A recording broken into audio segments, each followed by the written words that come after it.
Assalomu alaykum do'stlar. Bugun biz Namangan viloyati Jumashoydan olingan zakazning tayyorlanish jarayonlarini kuzatib boramiz. Buni video davomida ko'rishingiz mumkin. Bizda 83 kvadrat metrga zakaz olingan Namangan viloyati Jumashoydan tarnovlari bilan olingan. Ko'ribsizlar, nazirli fasondagi eng so'nggi modelda. Profilimizni qalinligi 4 ga 4. Bu profilimizniki bo'lsa 6 ga 4. Stenkasining qalinligi bo'lsa 1.7. Arkani uzunligi bo'lsa 11 metr.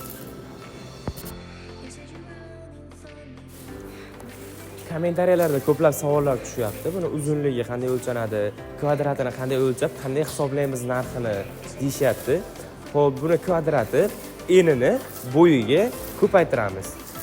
Misol uchun eni 15 metr, bo'yi 20 metr chiqadigan bo'lsa, sizning uyingiz 300 kvadrat metr bo'ladi. Sizning uyingiz shunga qarab hisoblanadi. Bizning bu ustaxonamiz Farg'ona viloyati Marg'ilon shahrida joylashgan. Biz bilan bog'lanish uchun quyidagi raqamlarga murojaat qilishingiz mumkin.